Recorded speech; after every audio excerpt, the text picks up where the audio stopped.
Ciao a tutti ragazzi e benvenuti in questo nuovo viaggio. Sì, è un nuovo viaggio, è un viaggio veramente perché vi porteremo all'interno di quello che è il dramma probabilmente più interessante degli ultimi anni. Un dramma di cui sta per uscire la terza stagione e allora abbiamo pensato, perché non aiutare gli amici che hanno bisogno di un ripasso a ricordare che cosa è accaduto nelle prime 2 stagioni, e abbiamo creato questo recap, questo riassunto di tutto quello che è accaduto. Non è stato facile perché è un dramma in cui succedono tantissime cose. Infatti il consiglio principale per tutti voi che state seguendo questo video è di guardare il dramma originale, perché vi perdereste tante piccole sfaccettature ascoltando solo questo riassunto. Diciamo che questo è fatto più per chi vuole rinfrescare appunto la sua memoria. Allora partiamo, per prima cosa presentiamo i personaggi.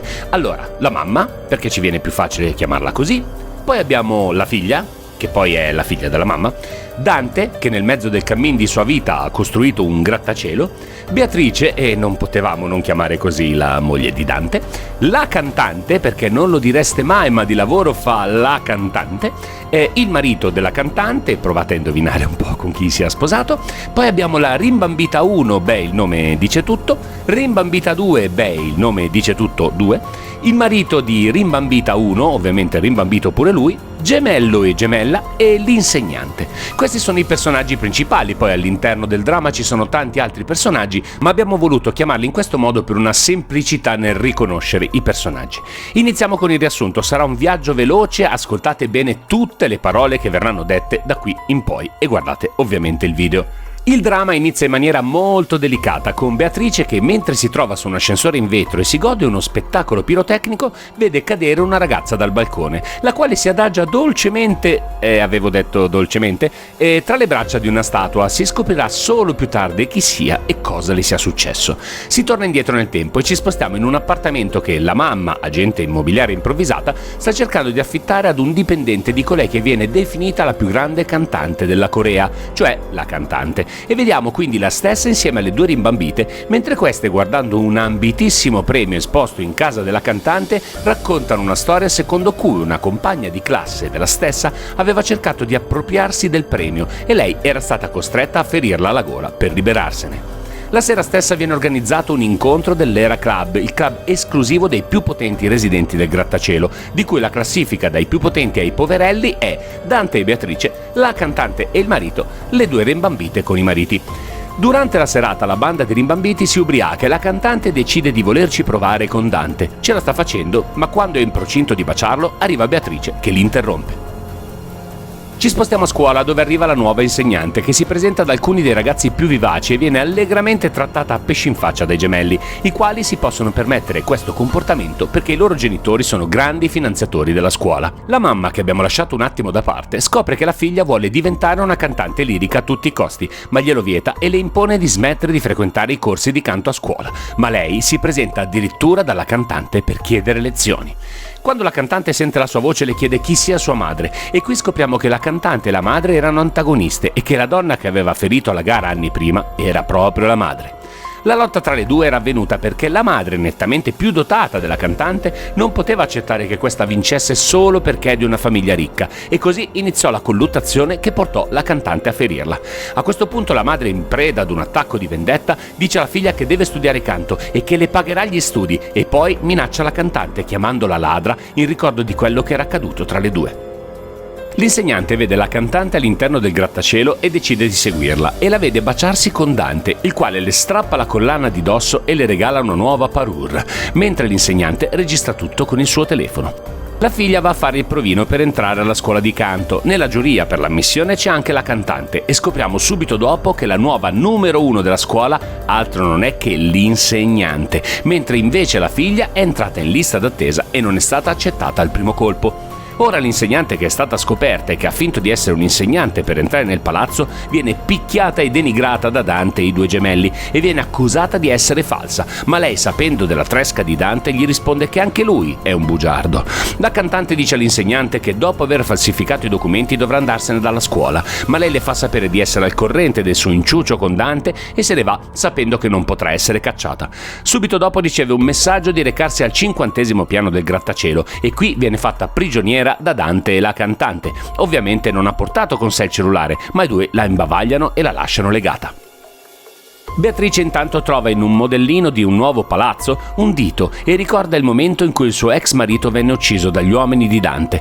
Poi vediamo che la bimba che dà alla luce è malata e Dante si offre di stare con lei e di crescere sua figlia e i suoi 2 gemelli che ha avuto con un'altra donna. A questo punto riceve una telefonata anonima che le dice che Dante l'ha presa in giro e che la figlia, che credeva morta, è ancora viva e se farà quello che viene chiesto potrà riabbracciarla.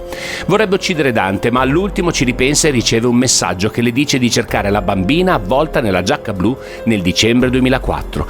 Trova un libro fotografico e scopre che la figlia altro non è che l'insegnante, la quale viene liberata non si sa da chi e scappa, ma a questo punto scopriamo anche che la ragazza che veniva uccisa all'inizio del dramma è lei.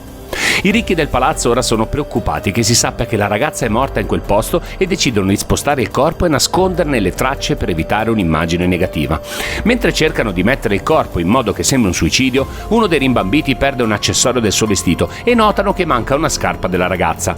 Intanto Beatrice si riprende dallo svenimento dopo aver visto la caduta della ragazza e corre nella sala della festa, ma tutto è stato messo a posto e sembra non sia accaduto nulla, ma nota che tutti i suoi amici sono sporchi di sangue. Corre quindi a casa della ragazza e sente la polizia dire che la ragazza si è suicidata e ha dato fuoco alla casa. Cerca di seguire l'ambulanza per scoprire di più, ma viene fermata da un'auto nera. Parte un altro flashback e scopriamo che Dante aveva fatto scambiare la figlia di Beatrice con una bimba malata.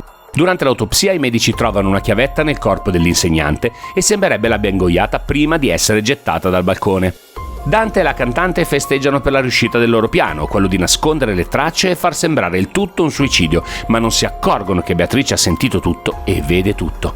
L'Era Club decide che qualcuno deve pagare per il suicidio della ragazza per far sì che si chiuda la storia e accusano la mamma di averla uccisa per far entrare nella scuola di musica la figlia che era in lista d'attesa. La madre viene accusata e tutti i genitori votano per l'espulsione della figlia, ma il marito della cantante non ci sta e dichiara che la madre fosse con lui la sera della morte dell'insegnante. Infatti la vediamo mentre distrugge mezza casa e il marito della cantante dichiara che non è giusto fare altre vittime.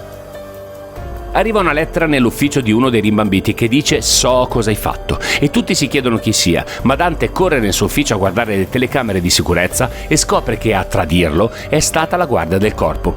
Dante scopre che la moglie aveva assoldato una spia per seguire il marito e la spia gli dice che era stato assoldato solo perché Beatrice credeva ci fosse un'altra donna, ma non era così.